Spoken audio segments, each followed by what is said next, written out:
possible na... Tuloy-tuloy yun. Separate naman yung impeachment trial sa session. So So possible... yung CNDA adjournment will not in any way affect the schedule of the impeachment trials. Hindi magiging hadlang ang sinediye adjournment o pagtatapos ng regular session ng Senado sa June 6 sa posibleng paglilitis kay Vice President Sara Duterte. Ito ang binigyang diin ni Senate President Pro Tempore Panfiloping Lacson nang matanong sa mga ginagawa nilang hakbang kaugnay ng posibleng pag-akyat sa Senado ng Articles of Impeachment ng pangalawang Pangulo. Paliwanag ng Senador, hiwalay na proseso ang impeachment trial sa sesyon nila bilang mambabatas. Parehong pahayag din ang nanggaling kay Senate President Vicente Tito Soto III kung saan aniya, maaari naman silang mag-extend ng trabaho kahit nakabreak ang Senado. We can extend, depende sa Senate. The impeachment court can extend. The impeachment Not the court. Senate. No, the convening SP. The convening Meaning session. kung may 11 natanggap, let's say, pinasa nila. Yeah. If ever, pinasa nila 11. O de 12, tatasmit nila. O de dapat 13, we will discuss it already and convene as an impeachment court. Binigyang diin ni Senator Soto ang kahalagahan ng kanilang magiging pagtrato sa nasabing reklamo sa Vice-Presidente, lalo na at ang taong bayan ay nakabantay sa usaping ito. Napakahalagang nakahanda kami because the country, our countrymen are looking at this very seriously. Pinamonitor nila yun sa House, di ba? So they will expect us to do our job once we receive it. Pero again, once we receive it, May pressure. wala tayo.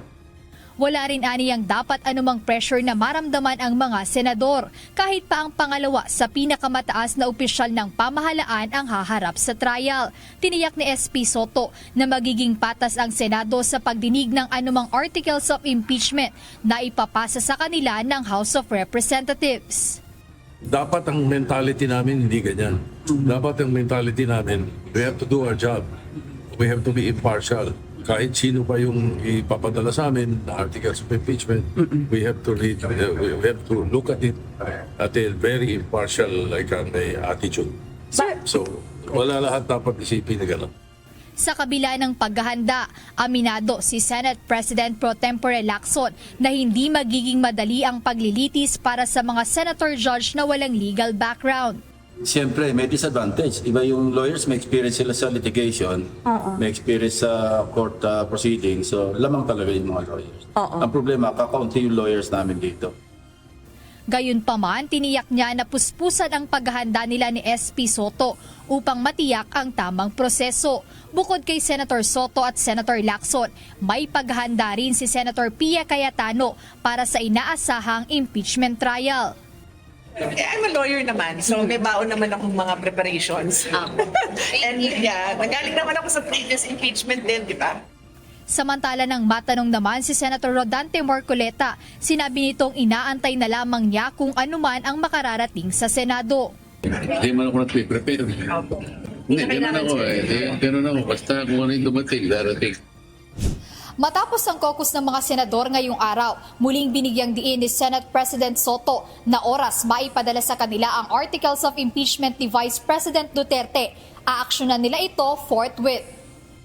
If ever we do receive the articles of impeachment, we will act on it forthwith. Imaning sa akin na forthwith the following day. The following day. Whatever day that is, the following day. Yes. Dagdag ni SP Soto, kinakailangang in session ang Senado kapag tinanggap ang articles of impeachment laban kay VP Duterte. Gayunpaman, sa sandaling makapag-convene na sila bilang Senate Impeachment Court, magtutuloy-tuloy na ang paglilitis na ito. Tiniyak din ng Senate leadership na magiging bukas sa publiko ang impeachment trial ni Vice President Duterte sa Senado. Will you allow the public to come inside the plenary and view it? Yes, of course. Live stream, public, open to public. Jed Neresina, UNTV News and Rescue. Diyos ang aming sandigan, serbisyo publiko ang aming pinahahalagahan.